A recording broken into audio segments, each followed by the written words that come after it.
Maksud saya ke sini untuk ketemu ini, Iya. karena menyangkut dengan kerajaan Majapahit.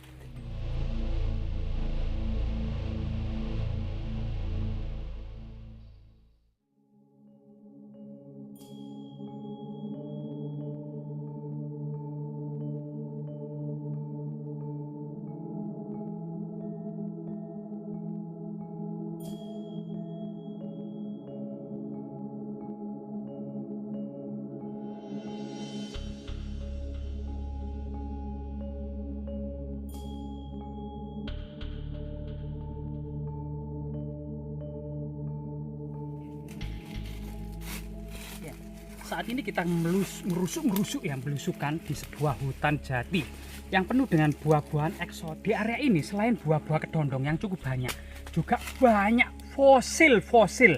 Nah, diduga ini fosil. Jadi ini sekali lagi bentuk tulangnya itu masih ketara, yaitu tulang kaki atau tulang paha yang terpotong, dan sumsum tulangnya itu sudah mengkristal. Jadi ini merupakan fosil tulang yang artinya di sini pada masa sekitar 1,5 juta tahun silam. Ini merupakan sebuah savana pegunungan yang padang rumput luas penuh dengan mamalia purba seperti mamut, gajah purba ya, atau kemudian banteng purba, kerbau purba, sapi purba, kijang purba, maupun kemudian harimau bertaling belati.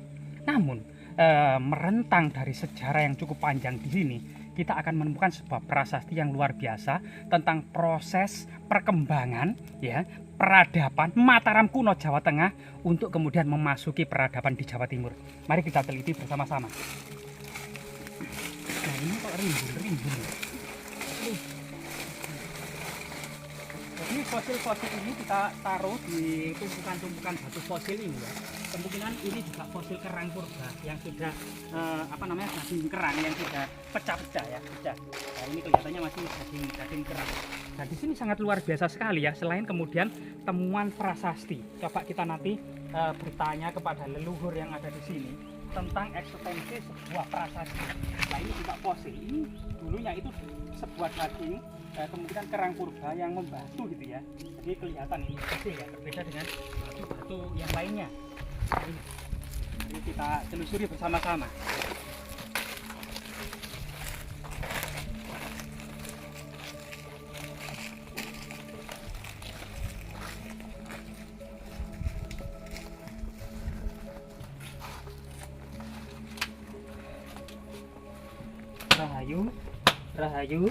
Rahayu. Jadi mbah putunipun sowan kepingin petunjuk tentang eksistensi prasasti ini pada masa lalunya.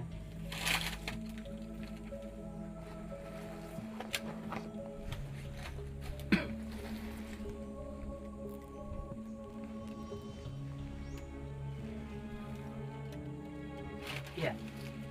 Jadi prasasti ini itu memang prasasti yang dikeluarkan oleh seorang raja Mataram kuno pada tahun 830 Saka atau pada tahun 908 Masehi.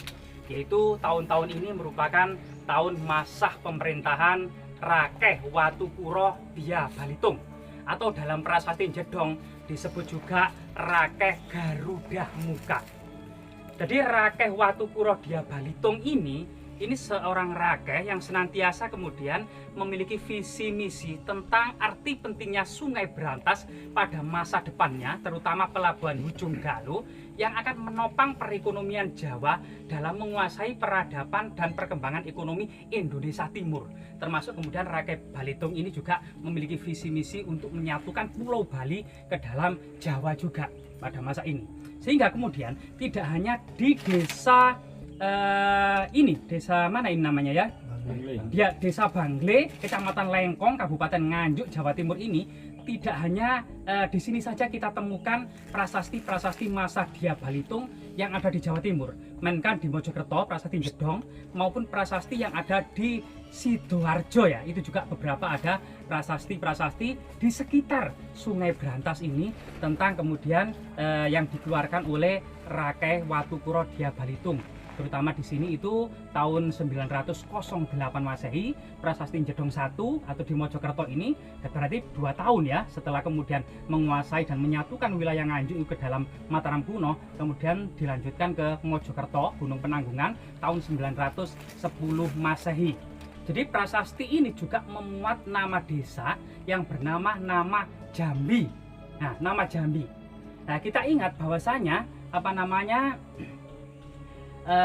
Dharma Daksa Kasaiwan, yaitu pemangku agama Buddha, pemangku agama Siwa, itu salah satu dibantu oleh Sabta Upapati yang salah satunya adalah Samget I Jambi, yaitu seorang pendeta yang mengurusi sebuah urusan Jambi ya, Jambi. Jadi ini urusan yang masih saat ini masih perdebatan para ahli ya, apa arti dan makna dari kata Jambi itu sendiri. Selain kemudian memuat nama desa Jambi, prasasti ini juga memuat pertemuan para biksu.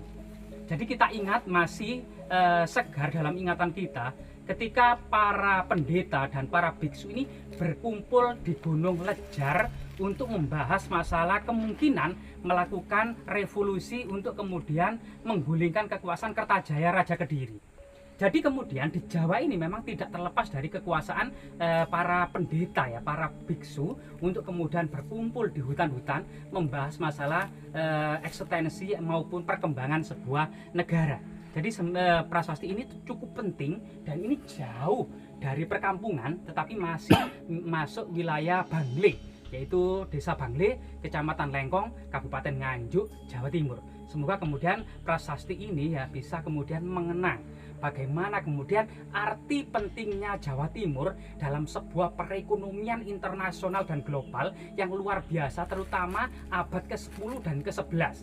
Sehingga penguasa-penguasa Jawa Tengah yang telah bermegah-megahan membangun Borobudur, Prambanan, Plaosan, ya Candi Sewu dan semuanya, itu rela ditinggalkan untuk kemudian pada tahun 929 beralih ke Jawa Timur, yaitu ya, istana maupun kedaton dari Jawa Tengah dipindahkan ke Jawa Timur dalam proses yang beransur-ansur yang secara resmi tahun 929, tetapi perlahan-lahan sebenarnya sudah mulai digarap oleh Rakai Watu Kuro Dia Balitung sejak awal-awal abad ke-11, yaitu tepatnya di sini adalah tahun 908. Semoga menjadi bermanfaat bagi kita semua. Jas merah, jangan sekali-kali melupakan sejarah.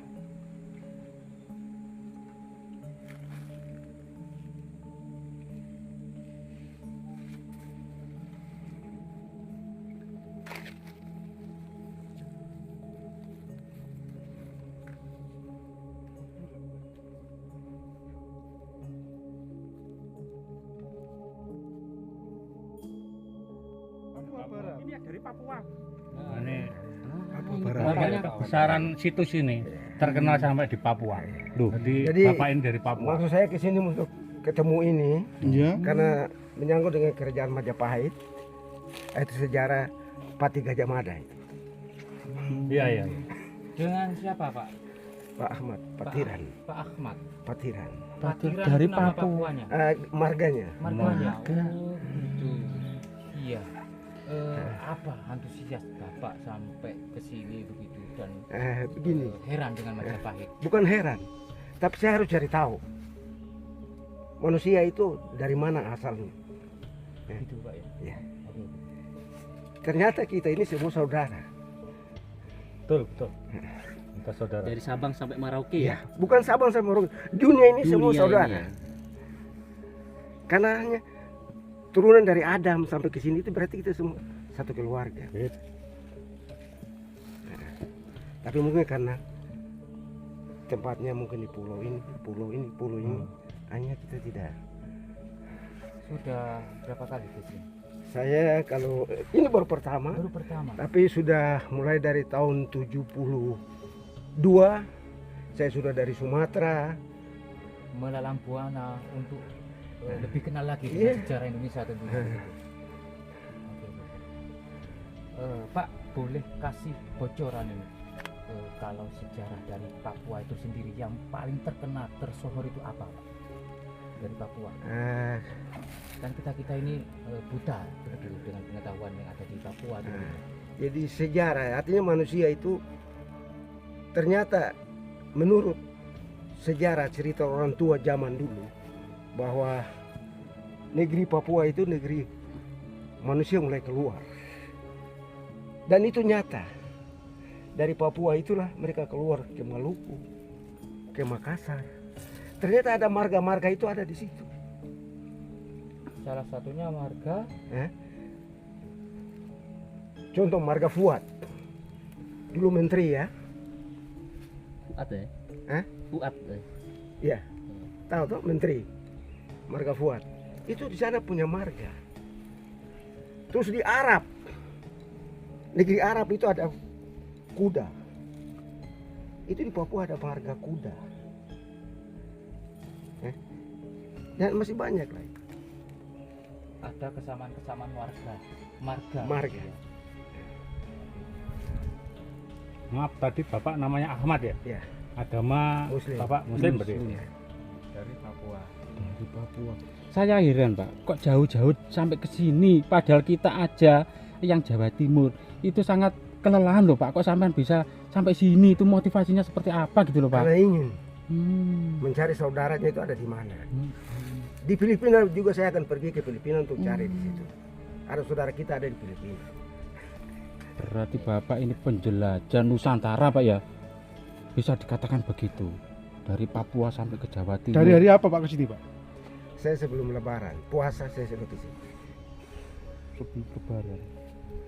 Tapi hampir tiap tahun saya ke sini. Tapi untuk ke sini pertama kali saya ke sini. Betul. Ini asli penduduk sini. Ini. Yang mengantar ya. Jadi diantar sama bapaknya yang asli sini. Itu ipar saya. Saudara perempuannya saya kawin. Benar.